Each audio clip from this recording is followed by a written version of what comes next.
guys, this is here bringing you another high rating spectate. Today, we're actually watching Yunara, so the latest champion, and statistically, we're watching the best Yunara in the world. They're on a US. They actually have the summoner name Yunara, so this player has gone very all in on the champion. I believe it's a Smurf account where, the player's kind of made an account for Yunara, and they're currently sitting in Master, but it is probably a much higher rating player than that. So the question, obviously, that we're kind of asking is Yunara OP? Is she balanced? And I would say right now she's definitely on the strong end of balance. However, she is, and I have said it within videos where, she has popped up and stuff, she is definitely strong. However, you have to be good to make her work. And I like that. A lot of modern champions, you don't necessarily have to be that good to make them work. But Yunara, there's nowhere to hide. Her kit is pretty basic. It is all about positioning. It's about that absolute positioning and decision making that is a core element of being an AD carry player. So I actually think she's going to be a good addition to League of Legends for a very long time. So let's get into it of runes. So lethal tempo, again, remember she's a hyper carry, so you do want to go a rune that is more for scaling.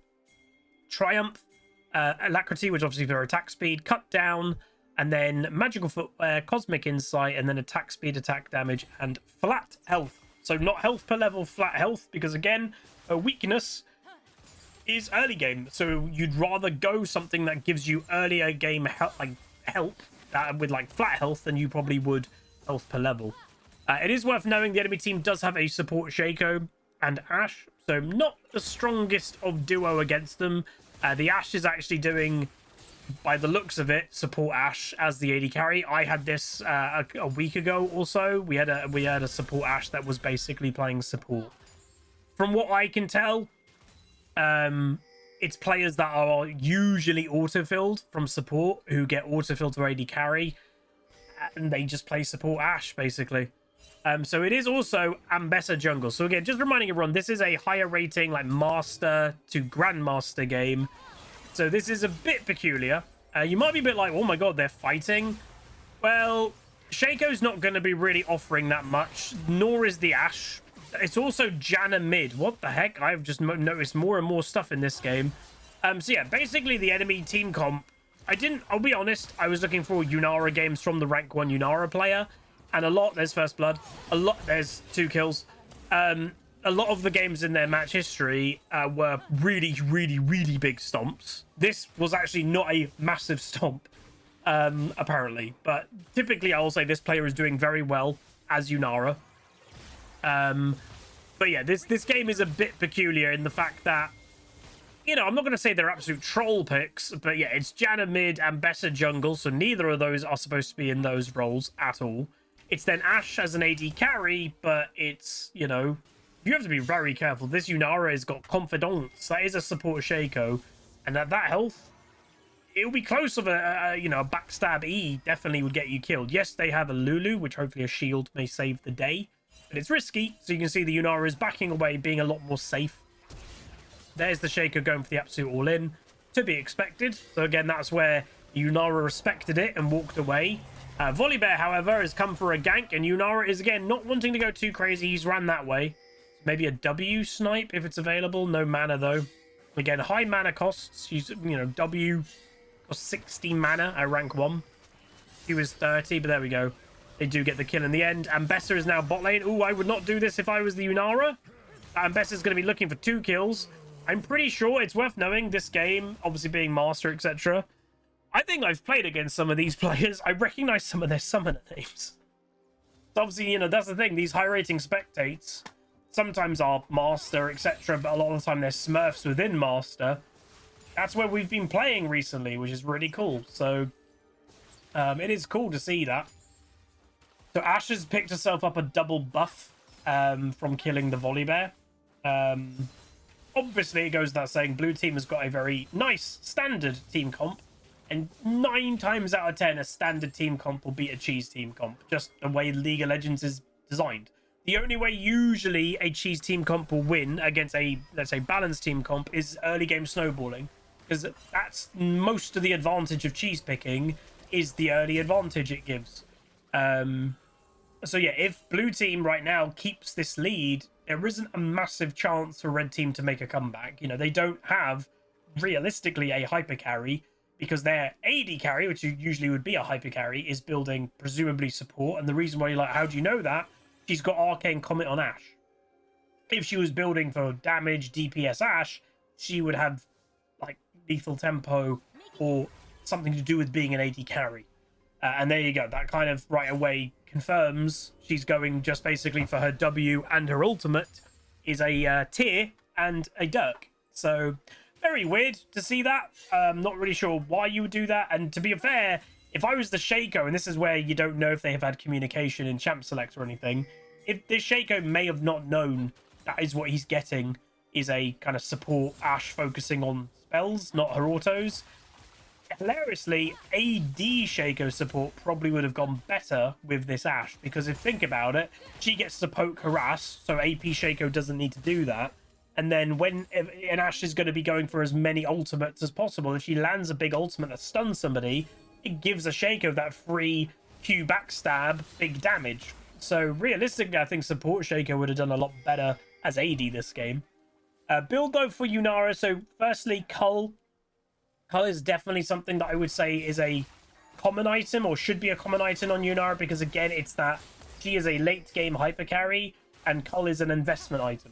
And it's kind of one of two things as well. So I've always kind of thought as Cull as you're basically sending a message also to your opponent, and it can also change how your opponents play. And if you're like, well, if you buy Cull, you are telling your opponent, hey, I'm mainly here to farm. Like, that's what I'm mainly here to do. You know, if you let me farm, I'm just going to farm. And sometimes, like, this type of lane where they go, oh, Yunara's got Ashe. Yeah, Yunara's got Cull. You might not want to let her free farm. But it does kind of send a signal about it. And I do think it makes more people a bit more, how do I say, passive. And it lets somebody kind of farm more than they should. Almost. So both has hit level 6. Yunara hasn't, by the way, gone... she has ulted. That's big damage. Look how much damage that is. Oh, that was a mistake. But she managed to survive. The box, unfortunately, does she survive? With the shield, she does. Ashe used Flash Ignite by Shaco. She still has to be relatively careful, however, because, again, an E by a Shaco. He's probably maxing the E, I would imagine. No, he's maxing box. That's weird. I don't know why you'd max box. Yunara, probably, she's playing very passive here, but because... Oh, one! They do go down the end.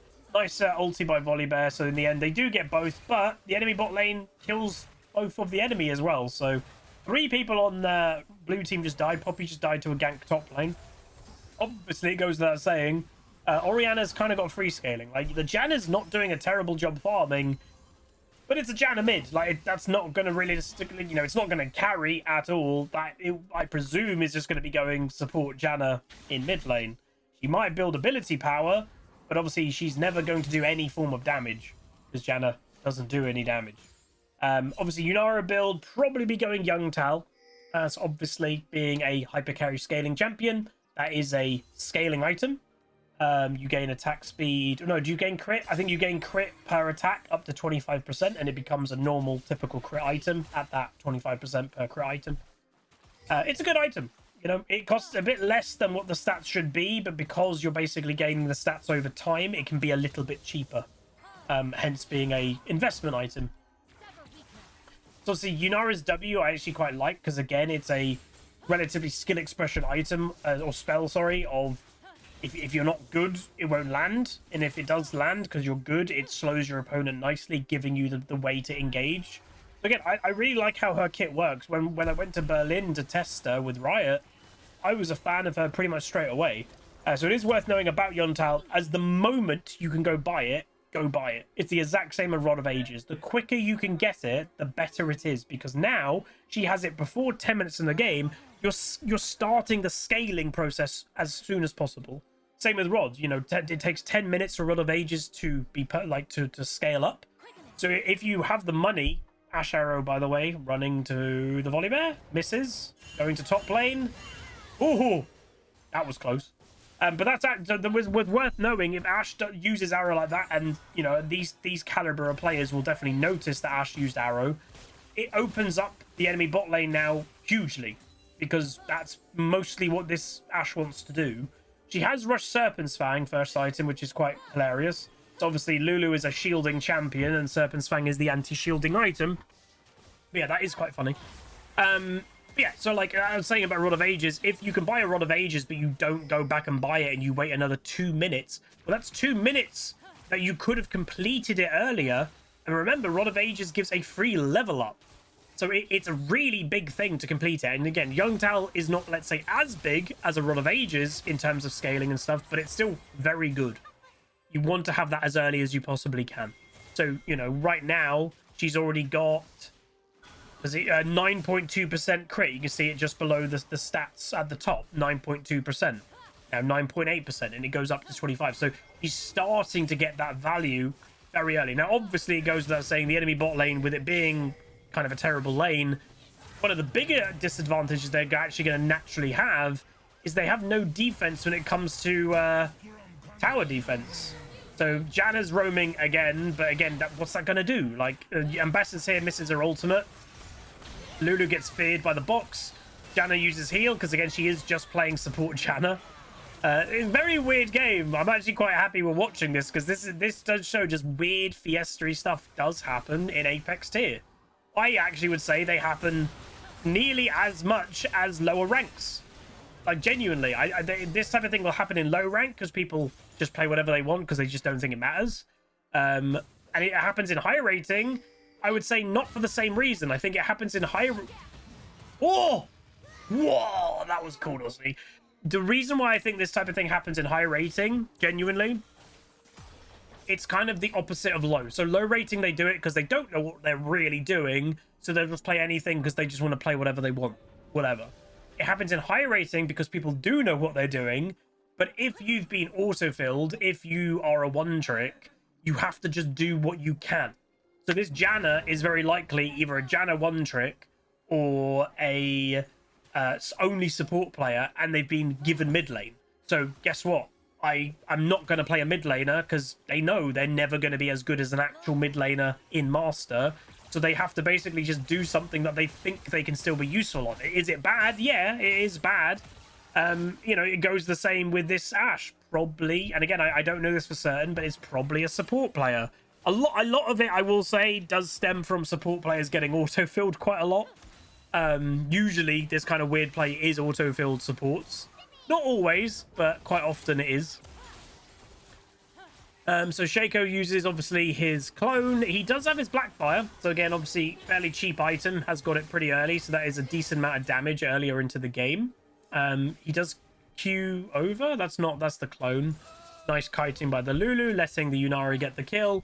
And obviously the tower is nearly dead. Ashe arrow misses. They're going to kill the tower and then go... Oh, they didn't kill the tower in time. If they killed the tower in time, that could have been a really good engage. Alas, not to be for now. So, obviously the game as a whole is going very well for blue team. You know, red team, you know, they're 5,000 gold back, but they're only 4 kills down. But obviously where they're really lacking is... Well, farm in top lane, farm in the jungle. There's the Yunara ultimate, by the way.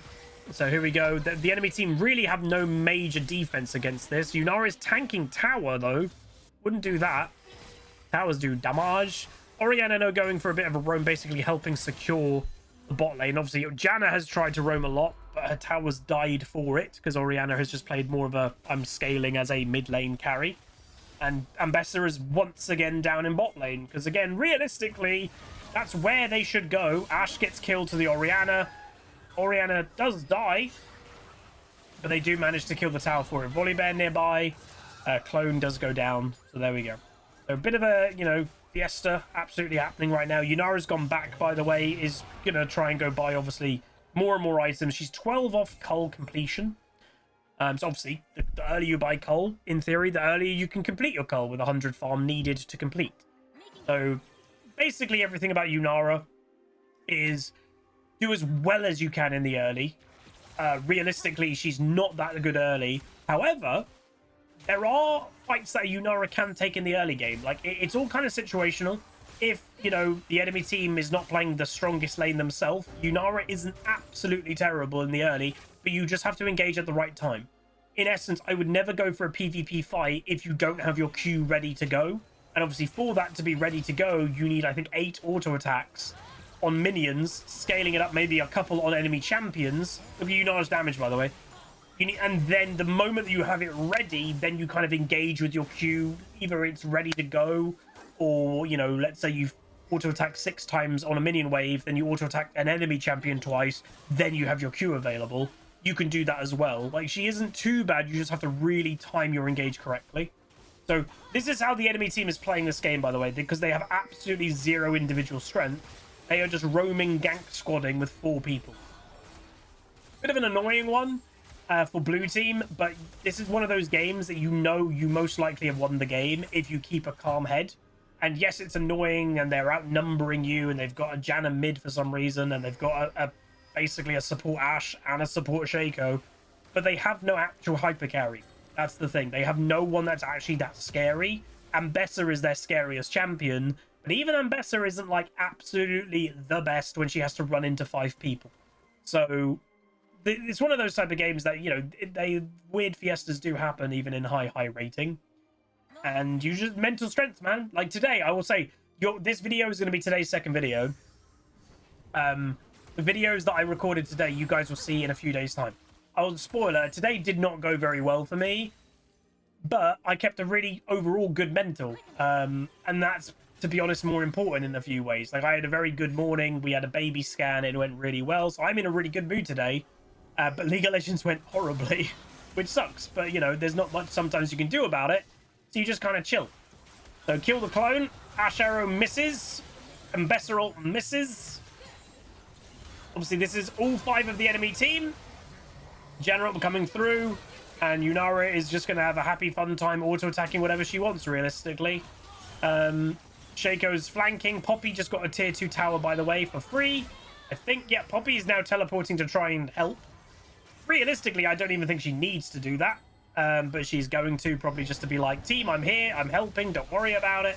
But yeah, a bit of a weird play overall, because again, no objective is up right now. You know, if this happened... What the heck? Oh, was that actual Shaco? If this happened with a dragon spawn, you'd understand it a bit, but there was no dragon spawn there, so yeah, very peculiar. Volibear's going to go more for objective. And blue team is looking to knock on the enemy team's door. I don't know if they'd be able to do that right now, because there is such a thing as doing it too early. You know, right now they are strong, but minions are not terribly weak, even up to 18 odd minutes into the game. So worth knowing, Yunara's build, Phantom Dancer second item. Obviously, all about attack speed and crit.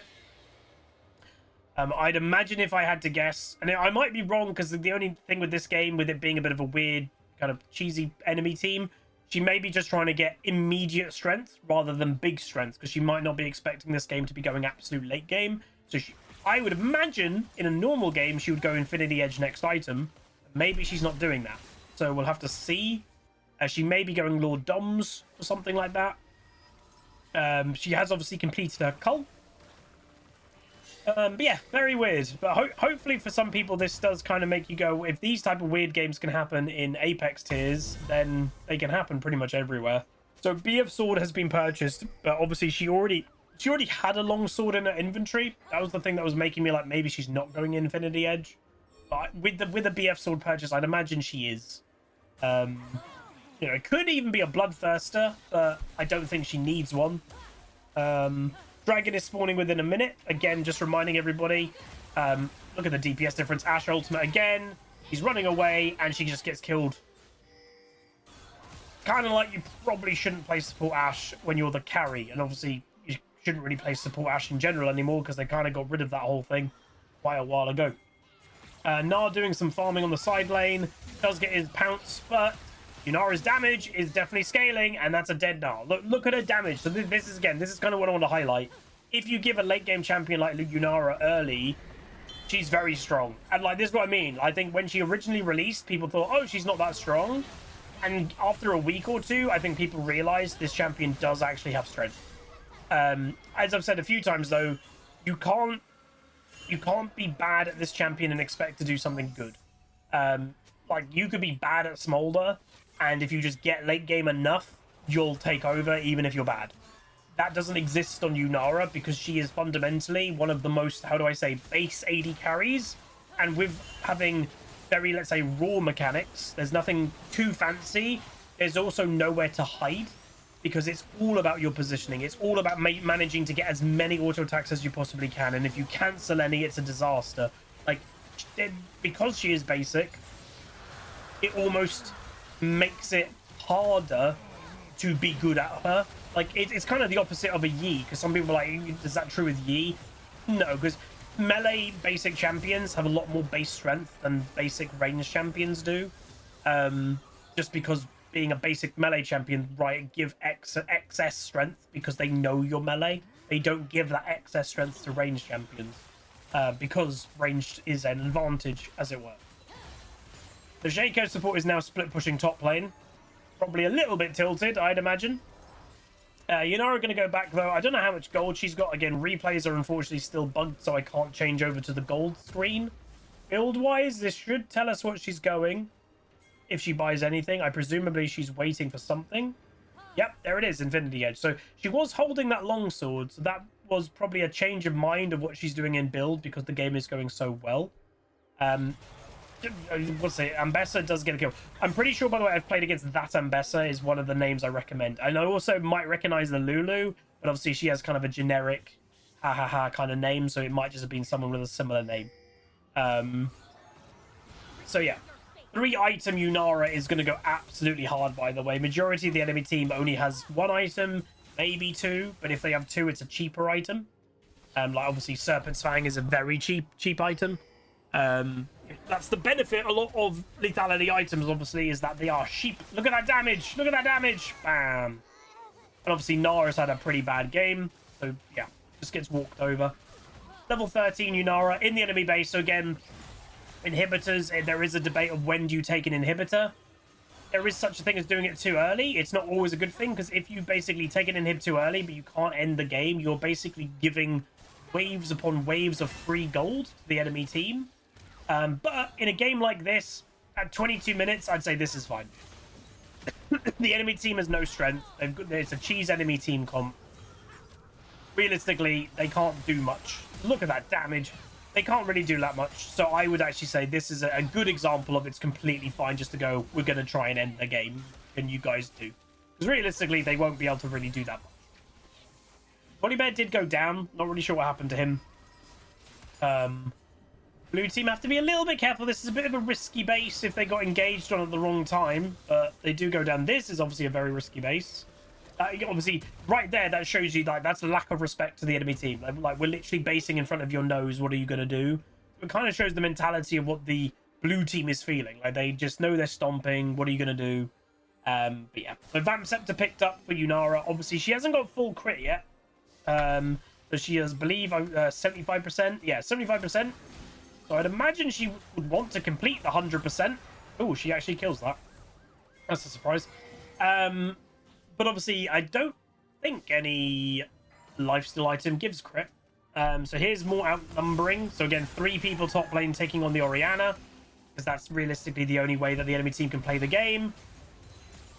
She does take a bit of damage, but remember, she just bought that Vamp Scepter so she can regen her health up. But yeah, like, obviously, this has been a bit of a weird one. I do like showing you that weird games do happen in Apex tiers. But I think this also does highlight Yunara is strong. If you give an early game with Yunara, another miss by Ash Arrow, a Narb tried to do something there. It is worth knowing, obviously, the Ash has played quite poorly. If you're going to play any type of weird, cheesy Ash highlighting and prioritizing your ultimate, you need to hit them. And this Ash is really not hitting them very well. Hilariously, the Shaco has actually done kind of okay. So he might be like a Shaco specialist. They obviously do exist. So he might just play support Shaco. And you know, as weird as it is, I've always found, you know, if you're a one trick or a main, I always find you should be the most versatile within your champion doing different builds. But I've found majority of mains or one tricks, they don't just main or one trick the champion. They actually main and one trick a specific build on a specific champion, which I find bizarre. So, like, for me, if you're a Shaco main / one trick, you should be both AD and AP, because that's versatility. But yeah, a lot of them don't do that, weirdly. All in, obviously, for blue team. Big damage off Yunara here with her ultimate. Looking what she can do. And yeah, there's really not much answer that the enemy team can get. And that is going to be a dead Nexus in 25 minutes. So, bit of an interesting game. I do think Yunara is very, very strong in the hands of a good player. But I'd love to know what you guys think of her. Do you think she's a good addition? I think she is. But yeah, that's going to be it. If you guys did enjoy, do throw a like on it, throw a comment, throw a subscribe, and I'll see you guys next time. Peace.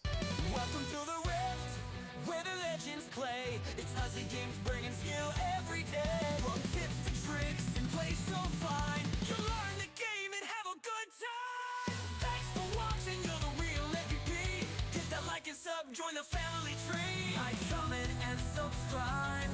Keep the Huzzy dream alive. Tune in on Twitch, it's the place to be. Huzzy Games, let's go hang with me. So hit that bell, don't miss a thing. Thanks for the love, you're making me sing.